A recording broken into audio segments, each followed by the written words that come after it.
நீ வெட்டிக்கிட்டே இருப்ப, உன்னை குற்றப்பரம்பரைன்னு சொல்லக்கூடாது, நீ கொலை பண்ணணும்னு சொல்லக்கூடாது, நீ தேவர் ஜாதியில இருக்கிற பிரிவுகள் தான் இது பண்ணக்கூடாதுன்னு பேசுனா எப்படி இருக்கு? எப்படி தாங்கிக் கொள்ள முடியும்? பேர் சொல்லிட்டா மட்டும் உனக்கு கோவம் வருது அவனுக்கு? அப்புறம் 2 ஜாதி மோதல் இல்ல, எல்லா ஜாதி மோதலுக்கும் இவனுக்கு தான் காரணம். இந்த ஒரு ஜாதி தான் உட்காந்து எல்லா ஜாதிக்குமே மோதிட்டு இருக்கான். அவன் காட்டு மிராண்டித்தனத்தை இன்னும் போக்கவே இல்லை. நீ இன்னைக்கு எல்லாம் இந்த மாதிரி உன் அருவாள் மட்டும் பேசாது, எல்லாரும் அருவாலும் பேசு. எப்பவுமே அவனுக்கு தனியா கொலை பண்ற அளவுக்கு எல்லாம் தைரியம் கிடையாது. எப்பவுமே கூலிப்படையா கூட்டிட்டு தான் வருவானு. இங்கிலீஷ்காரனுக்கு கரெக்டா தெரிஞ்சிருக்கு அவனுக்கு இந்த ஓட்டு இதெல்லாம் கிடையாது இல்ல, அதனாலதான் குற்றப்பரம்பரை சட்டம்னு போட்டு வச்சுட்டான்.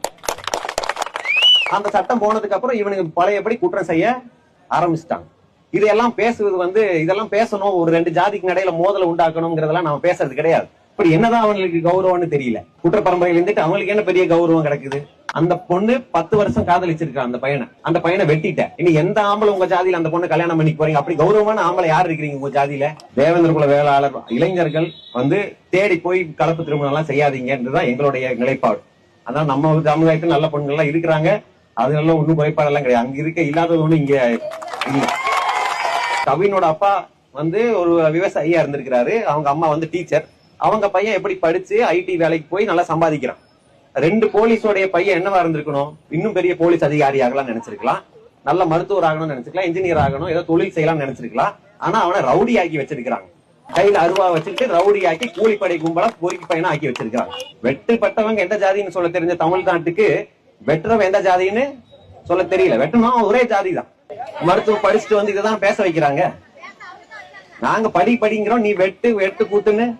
நாங்க 20 வருஷத்துக்கு முன்னாடி சண்டிகர்னு படம் வந்தப்ப எதிர்த்தோம். அதுல அருவாள் கலாச்சாரம் வருது, கொம்பன்னு வந்தப்ப எதிர்த்தோம். அப்பெல்லாம் இவனுக்கு ஐயோ படத்தையில எதிர்த்து விளம்பரம் தேடுறாருன்னு. இன்னைக்கு தெரியுதா அவன் கையில அருவாள் வச்சு இன்ஸ்டாகிராம்ல போட்டுட்டு இருக்கும்போது அதோட விளைவு தெரியுதா உனக்கு? 20 வருஷத்துக்கு அப்புறம் தானே எங்களுக்கு புரிஞ்சது புரியும். திருப்புவனத்துல கொலை நடந்த போது முதலமைச்சர் ஒரு போன் பண்ணி சாரி கேட்டார். சாரி தான் கேட்பீங்களான்னு கிண்டல் அடிச்சாங்க. ஆனா இங்க ஒரு அறிக்கை கூட விடுவதற்கு மனசு இல்லையா உங்களுக்கு? அதுவும் ஜாதி பார்த்துதான் வருமா ஸ்டாலினுக்கு? ஏன் அப்படி பேசிவிட்டால் ஒரு ஜாதி ஓட்டு போடாதுன்னு நினைக்கிறீங்களா? அப்படி பேசலன்னா நாங்களும் ஓட்டு போடக்கூடாது இல்ல? அப்ப தேவேந்திர குல என்ன செய்யணும்? அதை காட்டணும். அவர்கள் நேற்று அமைச்சர்கள் வந்தாங்க, அந்த குடும்பத்துக்கிட்ட ஒரு மன்னிப்பு கேட்ட மாதிரி கூட இல்ல. எப்பதான் நீங்க உடலை வாங்குவீங்க என்பது பேரம் பேசுறதுக்கு ஒரு ஏஜென்ட கூட்டிட்டு வந்தாங்களே தவிர அவர்களோட ஒரு மன்னிப்பு கேட்டு இது தவறாக நடந்திருக்க கூடாது, இதுக்கு நாங்க நடைபெற எடுக்கிறோங்கிறதுக்கு அப்படி எந்த விதமான இதுவும் தெரியல அவங்க கிட்ட. இவங்களுக்கு கொடுக்கிற தண்டனையை பார்த்து இனிமேல் இது போல ஒரு சம்பவம் கூட தமிழ்நாட்டில் நடக்கக்கூடாது.